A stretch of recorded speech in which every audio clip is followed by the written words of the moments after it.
आचार्य नरेंद्र देव teacher training college Sitapur में 18 व 19 फरवरी को जनजातीय विषयक राष्ट्रीय सेमिनार का होगा आयोजन, जिसको लेकर आचार्य नरेंद्र देव टीचर ट्रेनिंग कॉलेज की प्रभारी प्राचार्य प्रोफेसर पुनीता सिंह व कार्यक्रम संयोजक प्रोफेसर सुनील कुमार ने संयुक्त रूप से की प्रेस कॉन्फ्रेंस। आदिवासी लोग भारत के मूल निवासी हैं। वे फसल उत्पादन, पशुधन उत्पादन, बागवानी और फसल कटाई के बाद कार्यों सहित प्राकृतिक, सामाजिक, आर्थिक संपत्तियों और कृषि विकास के प्रबंधन में महत्वपूर्ण भूमिका निभाते हैं। भारत सरकार द्वारा दी जाने वाली सभी विकासात्मक योजनाओं और लाभों के सबसे कम लाभार्थी हुए हैं। आज भी जनजातीय समुदाय के लोगों को विभिन्न प्रकार की समस्याओं का सामना करना पड़ता है। इसी समुदाय के उत्थान को लेकर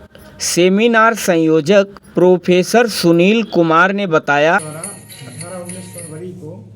एक राष्ट्रीय स्तर की संगोष्ठी जो ICSSR न्यू दिल्ली द्वारा हमको प्राप्त हुई है, उसी के संदर्भ में एक प्रेस वार्ता का आयोजन किया गया ताकि जनपद के और बाहर के लोगों तक ये सूचना पहुंचे कि एक बड़ा कार्यक्रम शिक्षा का हमारे बीच आयोजित हो रहा है। इस संगोष्ठी का मुख्य विषय जनजातीय सशक्तिकरण है। जनजातीय समाज को हम देखते हैं कि समाज के सबसे कमजोरतम श्रेणी में आते हैं। जनजातीय समाज की पहचान के लिए जब संविधान बना तो उसमें इस प्रकार का आधार रखा गया कि जो जनपद मतलब आम जो सब समाज से दूर दराज के क्षेत्रों में रहने वाले, सीमावर्ती क्षेत्रों में रहने वाले, जंगल के क्षेत्रों में रहने वाले जो लोग हैं, जिनकी विशेष प्रकार की संस्कृति है, ना तो तत्कालिक समाज ने उन्हें अब मिलाना चाहा, ना उन्होंने भी स्वयं मिलना चाहा। लेकिन हम जब भारत की जनगणना की बात करते हैं और समाज का एक बहुत बड़ा वर्ग अगर इससे अछूता रह जाता है विकास की दृष्टि से, तो निश्चित रूप से जो हमारा विश्व गुरु का बनने का सपना है वो साकार नहीं हो सकता। आज हम देखते हैं कि 75 ईयर्स गुजर जाने के बाद भी आज़ादी के समाज का एक वर्ग बहुत पिछड़ा हुआ, शिक्षा के क्षेत्र में, आम जन सुविधाओं के क्षेत्र में, आवागमन के संसाधनों के क्षेत्र में, स्वास्थ्य सेवाओं की दृष्टि से अगर हम विकास के पैमाने को माने कि जिन क्षेत्रों में मकान की व्यवस्था, आवास की व्यवस्था, आवागमन के संसाधनों की व्यवस्था, नेटवर्क की व्यवस्था, शिक्षा की व्यवस्था, स्वास्थ्य की व्यवस्था, तो हम जनजातीय क्षेत्रों को अगर देखते हैं सबसे ज़्यादा पिछड़े नज़र आते हैं। तो इस सरकार की हम सब की जिम्मेदारी है इस पर चर्चा करते हुए सरकार के पास ऐसे रिकमेंडेशन जाएं जिसके लिए सरकार आने वाले समय में जो उनके संदर्भ में जो नीतियां निर्धारित करे। तो हमारे द्वारा जो सेमिनार के माध्यम से जो समुद्र मंथन, वैचारिक समुद्र मंथन है, इसके माध्यम से जो विचार निकल कर आएँ, आगे आने वाले समय में जब पॉलिसी का निर्धारण हो, नीति का निर्धारण हो, तो सरकार इन मुद्दों को ध्यान में रखे और वो भी समाज की मुख्य धारा से जुड़कर हर क्षेत्र में कंधे से कंधा मिलाकर आगे बढ़ सके और देश समाज की उन्नति में अपना योगदान दे सके। इसी उद्देश्य से संगोष्ठी का आयोजन किया जा रहा है। सशक्तिकरण हेतु एक नवीन दृष्टिकोण के विकास के लिए ये संगोष्ठी आयोजित की जा रही है, जिसका शीर्षक है new vision for tribal empowerment, strategies, opportunities and challenges,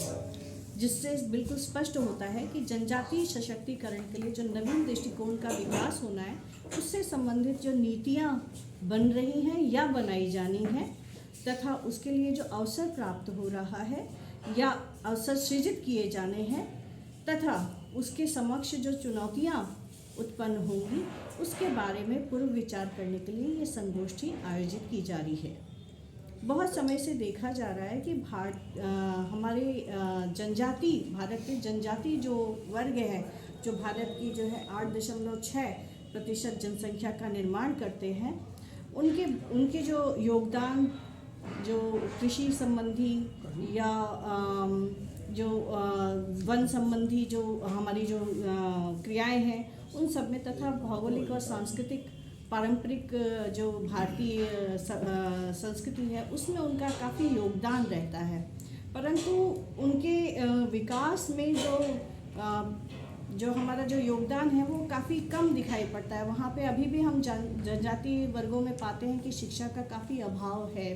काफ़ी गरीबी पाई जाती है। साथ ही साथ हम ये भी देखते हैं कि ज़मीनी विवाद भी दिखाई पड़ता है। नक्सलवाद की समस्या भी हम लोग अक्सर सुनते रहते हैं। तो कहीं ना कहीं हम लोग उनके विकास के प्रति पूर्ण रूप से हम कोई प्रयास सार्थक उस प्रकार से नहीं कर पाए। हालांकि